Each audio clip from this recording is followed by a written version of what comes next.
Yo, what's up guys, welcome to my humble YouTube channel where I bring you fanfiction that will brighten your days. Before we start, a subscribe is greatly appreciated, and don't forget to leave a like and ring the bell icon so you won't miss exciting new fanfiction stories. That time I got Isakied as a slime. DanmachixTTIGRS by awalker0641. Chapter 13. Strongest Familia vs Strongest Slime. After I got chewed out by Hinata for vandalizing, I profusely apologized, begged for forgiveness, saying that I won't get drunk again, and making a deal for cooking whatever she wants for the rest of the week. I head back to the town after I changed into my Demon Lord outfit, mainly because it's really comfortable. I also had my sword in my stomach just in case. It was about 2 in the afternoon and I knew I had to get supplies to convert the warehouse. But first I had to stop at the guild and see Aina to buy the place. I walk into the guild to see her standing there talking to an adventurer, so I get in line with my fat sack of cash and waited till they were done.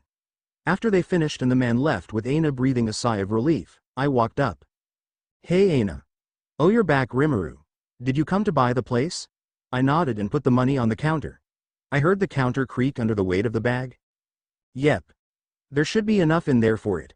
I wait and see her open the bag. She looks at me and back at the bag. I raise my eyebrow in question. "Is there something wrong? There should be enough in there?" She looks at me. "Well, there is, but She looks back at the bag, then back to me. "This is obviously more than the down payment." I just nod. "Yep. It's 5 million valis right on the dot. Now I could have given it to her when I was here last, but well, that would look a bit weird if I walked out of the room with money I did not have on me previously." "Well, okay. Let us get this counted out and then we'll send you on your way." She gives me a strained smile and then walks to the back. As I go to sit on a couch and wait, I could hear whispers coming from the back, but I paid no mind. I sit there for about 20 or so minutes till Aina was done. She walks up to me with the deed in hand and a tired look in her eyes. "All right, it looks like it is all there. I just need you to sign here and you'll get your deed and can be on your way." I sign where she points and gets the deed. "Thanks for your help, Aina." She smiles. "Of course. I hope you have a nice day and that I will see you again." I nod and walk away. I swore I could hear her whisper "hopefully not for a while," but I just push it out of my head and head into town to buy my supplies. A few hours passed by the time I was done and it was completely dark out. I was hoping to get done earlier, but I had to head to the southern part of Orario to get some windows. While I'm in the south area, I decided to do a little mapping of the area because why not? It's not like I'm on too demanding of a schedule. I was walking towards a pair of light purple towers, but for some reason Raphael kept directing me away from there. Oh well. I'll just have to see what's there later. I turned a corner and walked down a pitch black alleyway that I already have been down when I hit a wall that was not there before. Which was odd since I was down this way already. I look around and I see a big red circle. So like any normal person, I tap it with my knuckle. Thunk. Thunk. I just shrug. Made out of metal. Weird. Must have been put here recently. So I turn around and start to walk away. Then I hear a deep monotone voice. "The mistress would like to see you." Huh, God. I look up to the sky. Less than negative. It is around an A+ ranked adventurer behind you. Greater than. So in the confused state that I'm in, I turn around to look at the wall. Then I look up to see a head of a boar person. Actually, the wall is a body of said boar man. Huh. Who would have guessed? I look at his face and see one of his ear flick. "Did you say something?" I look at the man square in the eyes. He stands there stoically with another flick of an ear and repeats himself. "The mistress would like to see you." Who is the mistress? I'm pretty sure I have not talked to a lot of women here to receive an invitation to someone's home. Have I? While in thought, I tilt my head as I look at him. I just shrug. "Sure, lead the way. Not like I have much else going on besides building." The big boar man turns around and start walking. I just follow him a foot behind while looking around. Finally we walk into a brighter area where I can see just who is this man. He is dressed in all black and he is a mountain of muscle. I mean, he is just stacked. He is like the size of a tree trunk. He also had a great sword on his back. Thing is, I don't even recognize him. Guess I should go to the guild sometime and look into the familias. I just follow him until we reach a gated wall. The mountain of muscle speaks into an intercom and the gate opens up. Inside is a beautiful lawn with lots of flowers that is light up and a path that leads up to a huge mansion. It's like twice the size of our official government building. It looks like a temple straight from those Greek pantheons. Lining the walkway are adventurers. I just look side to side and follow the boar man. Less than warning. Killing intent detected. Greater than I stop. Where? I look around for the would-be attacker. Less than from all the individual lining the path. Greater than wait, so they all want to kill me? Less than affirmative. Greater than oh. Guessed I should have turned down the invitation. My guide stopped and waited for me. Once I was in, the gate closed behind me. I flare my hockey a little for intimidation. These little turds need to know I won't be intimidated. My guide seems to feel none of it and keeps walking. Yet all of a sudden the killing intent subsides. However, I hear a couple of thumps behind me. What was that? Less than notice. Some weak individuals fell unconscious due to Master's awesomeness. Greater than. Oh. I thought I was just letting out a little bit of hockey, not a lot. Less than Master is letting out a little. Greater than hey. They must be pretty weak then. I follow him inside the building, down a hallway. As I go in I can see more people lining the hallway. It appears that the EC-ranked adventurers were outside while the rest are inside. We finally reach a large double-door room where my guide opened to reveal a well-decorated room with 7 low A to low A+ ranked adventurers split on both sides of the aisle. There were 4 kids, a light elf, a dark elf, and a cat person. They were all armed. As we walked in I could see sitting on a throne, a beautiful woman who no one else could match. I could start to feel my face heat up looking at her. She was equally proportioned. With silver hair with eyes that match. And a smile so beautiful that could put all the sunsets to shame. She barely had any clothing on. Just a skimpy one piece that was black and red. It almost did not cover her breast and her mound. I had to admit it was almost love at first sight. It's a time like this when I'm glad I don't have my son. Otherwise we would be pitching a tent right now. The boar stopped and I stopped in the middle of the room. He bowed and walked behind the goddess. I bowed and looked at her. She is the definition of beauty. I thought to myself. Thing is, who the hell is she? I decided to treat this similar to meeting royalty due to the show of force that was put on. Good day, ma'am. I am Rimuru Tempest. May I have the pleasure of knowing who invited me here? I could feel the killing intent rolling off of the 7 people in here. Odd. Did I make a mistake with my addressing her? Well, better keep rolling with it since I already started. Foo. She laughed so sweetly. Then she spoke with a soft, honeyed voice spoke. It was like music that I just wanted to listen to all day. My. I do believe that is the first introduction someone has ever made to me. What does that mean? It is a pleasure to meet you, Rimuru Tempest. She says in a sultry voice. I am the Goddess Freya. I am the one who asked you here tonight. I was almost losing my composure just being in front of her. I swear I could feel my legs becoming jelly. If I had a heart, it would burst just looking at her beauty. It felt like all the strength I had was waning away. I just had to touch her. Hold her. Caress every curve and touch every part of her body. I just wanted to throw her down on a bed and foo. Less than notice. Mental interference occurring within Master from the individual Freya. It has been suppressed. Greater than. And it was all gone. All of the excitement, lust, and need to hold her was gone.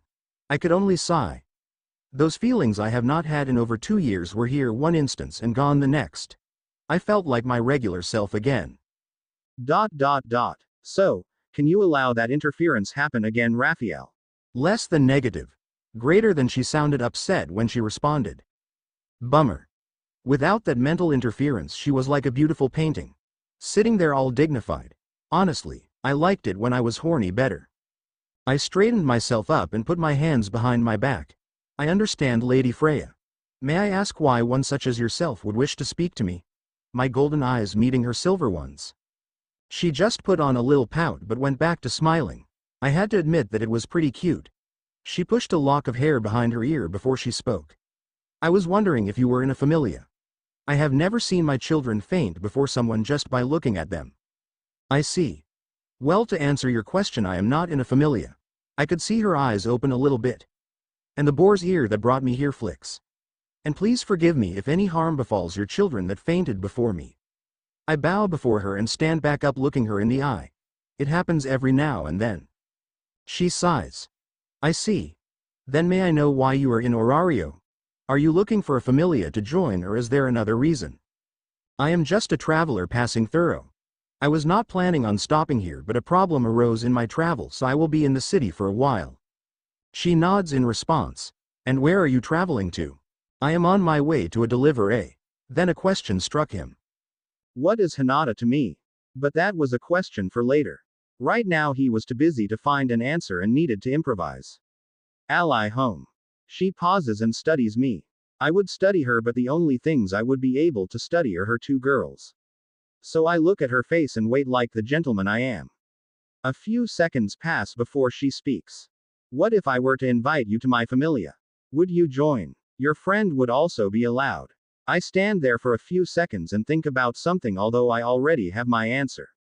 I could see that she was on the edge of her seat. She seems to know about Hinata. What else does she know? I shake my head. No, I'm afraid I would have to decline your offer due to my previous engagement. I could see her sigh before everything slowed down. Less than warning. Incoming attack from the left master. Greater than my partner tells me as a yellow line appears in front of me. Turns out Raphael turned on thought acceleration and predict future attack. I take a step back as I see a spear go right in front of my face. I grab the spear and the offender's arm. I use body strengthening to remove the spear and throw it behind me while twisting the arm behind the attacker's back, which turned out to be the cat demi-human. I bind him with my sticky steel thread and slam him into the floor. I put my boot on his back to keep him still. Are there any others attacking me? Less than affirmative.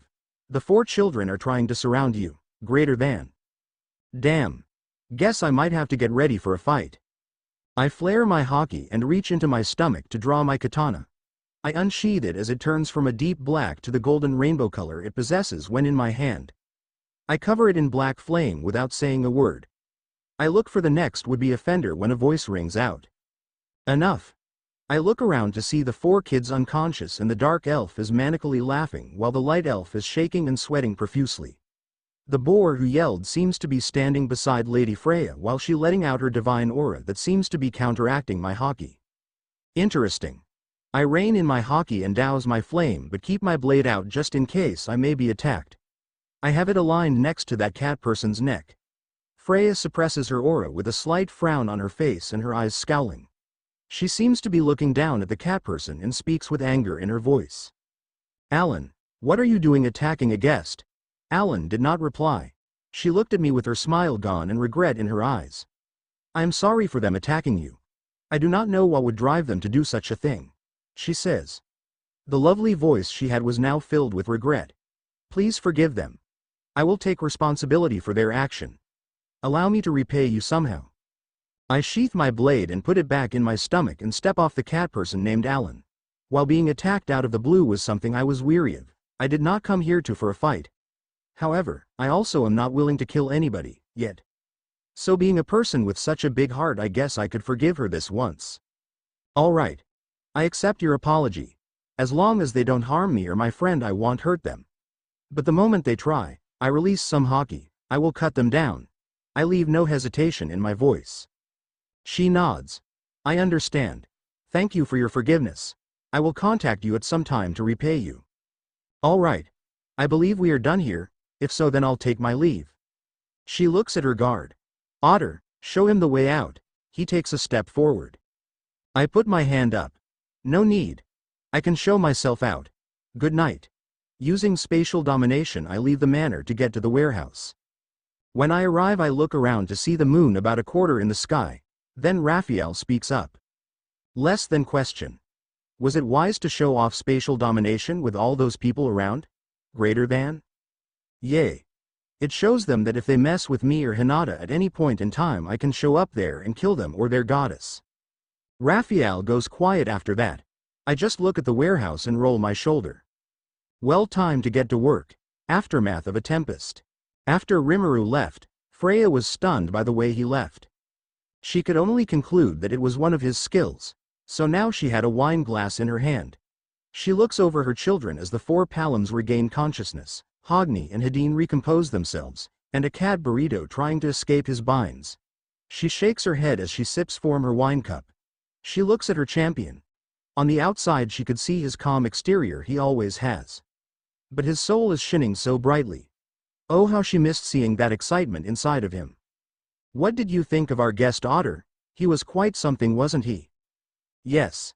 He is powerful, she hummed in response. If she had to guess, that was only a bit of strength he truly possessed. She could see that Otter wanted to test his strength against Rimuru. Yet, he would not ask her if he could. Then Freya looked at Alan and the impression in the floor underneath him. Alan, why did you try to kill him? You were only meant to wound him. A scowl formed on his face as he struggles to slightly roll to look at his goddess. If he did die, then he would not have been worthy of your love. She shook her head at his words. She was aware of Alan's jealousy toward others, but there was a reason that she only wanted to wound him and not kill him. Alan continued to scowl as he tried to remove the string without any success. She looked at the room to see Alan's spear halfway sticking out of a wall. Her four palms struggling to right themselves. Hogni laughing subside and Hadine wiping away his sweat. She had to admit that he was even more powerful than she initially thought, and the sheer amount of killing intent that rolled off him only further enhanced her interest in him. But that was not the only thing that was interesting. It seemed his soul did not have a change. There was no flare from excitement or anger. And it did not dull when he was attacked. Yet those are things she could find out in the future. There was a more pressing matter at hand. She rubbed her thighs together. Surely he has to be my ODR. He sighed and even raised an eyebrow when she tried to charm him. Oh, how wonderful that was. She squealed like a schoolgirl on the inside. Barely anyone could withstand her charm. And he sighed when she tried to enchant him as if he was annoyed. Oh, she could sense a challenge that was to come if she wanted to make him hers. It was a shame that Rimuru would not join her familia, but she expected that.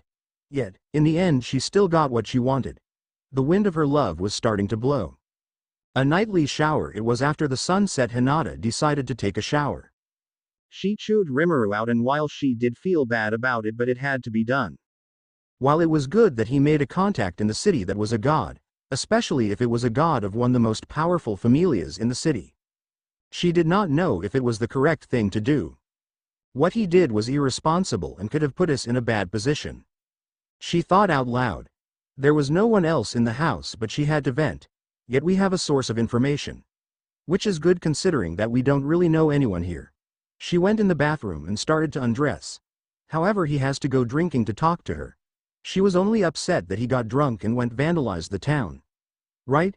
Thankfully that was the only extent of far as his actions in the city were so far, right? She looked in the mirror at her face. I wonder if. She shook her head to banish those thoughts. As nice as it was to hold his hand, yet it was merely to guide her down the alley.